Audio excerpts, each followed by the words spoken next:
Subscribe करें हमारे channel परीक्षा जॉब को और साथ ही बेल आइकन को भी दबाएं ताकि जब भी मैं वीडियो डालूं उसका नोटिफिकेशन आपको सबसे पहले मिल सके।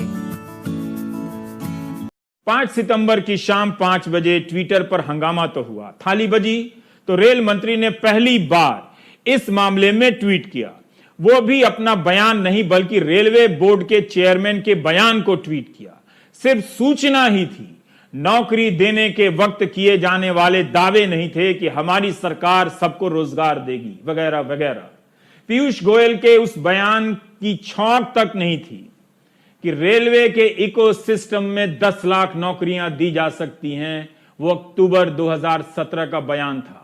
पहले सुनिए रेलवे बोर्ड के चेयरमैन विनोद कुमार यादव को।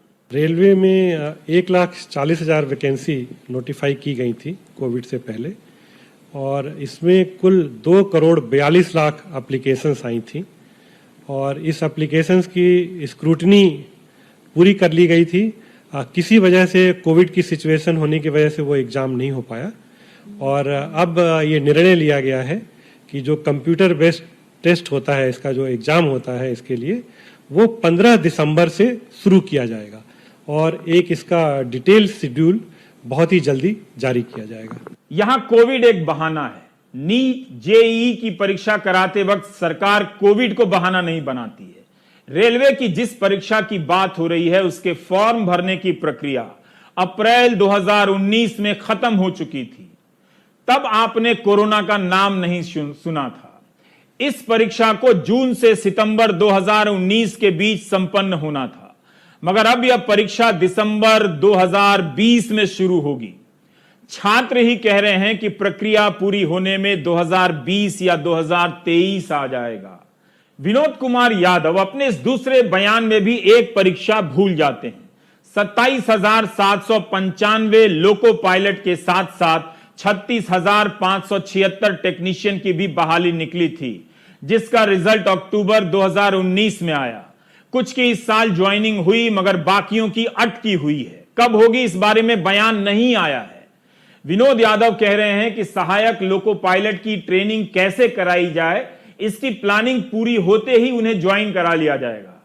अभी तक इसकी प्लानिंग भी नहीं हुई। पिछले साल अगस्त सितंबर से सारी प्रक्रियाएं पूरी कर नौजवान घर बैठे हैं बिना सैलरी के। अभी तक ट्रेनिंग की प्लानिंग नहीं हुई है। वो जब हो जाएगी तब अपॉइंटमेंट लेटर दिया जाएगा। कब होगी, कब हो जाएगा, इसकी कोई तारीख नहीं। अब मैं आपको फिर से फ्लैशबैक में ले जाना चाहता हूं। 19 जून के बिजनेस स्टैंडर्ड और इंडियन एक्सप्रेस की इस खबर को आप फ्लैशबैक में पढ़िए, देखिए, जो करना है कीजिए। पहले खबर छपती है कि रेलवे ने जनरल मैनेजरों से कहा है कि रेलवे की आमदनी में कमी आ गई है, नई भर्तियों के सृजन पर रोक लगा दीजिए और जिन पदों पर भर्ती नहीं हुई है उन्हें सरेंडर कर दीजिए, यानी समाप्त कर दीजिए।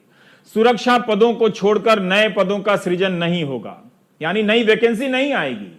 एक दिन बाद रेलवे सफाई देता है कि पदों के विलय से नौकरियां कम नहीं होंगी। हम डाउन साइज नहीं कर रहे हैं, राइट साइज कर रहे हैं। एक दूसरा शब्द आता है। तब भी यह साफ नहीं किया गया कि 1,40,000 पदों की भर्ती के लिए जो 2.5 करोड़ फॉर्म भरे गए हैं उनकी परीक्षा होगी या नहीं होगी, उन पर रोक ये लागू होगी कि नहीं होगी। इन पदों को नॉन टेक्निकल पॉपुलर कैटेगरी कहा जाता है, एनटीपीसी। जाहिर है ये सुरक्षा से संबंधित पद नहीं होंगे। तब भी नहीं कहा जाता है कि सहायक लोको पायलट की ज्वाइनिंग जल्दी पूरी करेंगे, इसके बाद भर्ती नहीं होगी। यह जून के महीने की बात है। इस आंदोलन का सीमित लाभ यही हुआ कि रेलवे को ऑन रिकॉर्ड बोलना पड़ा कि 2.5 करोड़ फॉर्म भरे गए हैं और 1,40,000 पद हैं। परीक्षा 15 दिसंबर से शुरू हो सकती है। जो 23 जनवरी 2019 की एक प्रेस कॉन्फ्रेंस में पीयूष गोयल ने कहा था, रेल मंत्री ने, कि 2018 में जो भर्तियां निकली थी उन्हें 2-2.5 महीने में, यानी मार्च अप्रैल 2019 तक पूरा कर लिया जाएगा। ये उन्हीं भर्तियों की बात मैं कर रहा हूं। आज तक इन पर नियुक्ति नहीं हुई है। यही नहीं, तब मंत्री जी ने कहा था कि 2021 तक रेलवे में 4 लाख पद भरे जाएंगे। चुनाव बीत गया। आप खुद भी सर्च करें कि इन भर्तियों को लेकर मंत्री जी ने कब कब बयान दिए।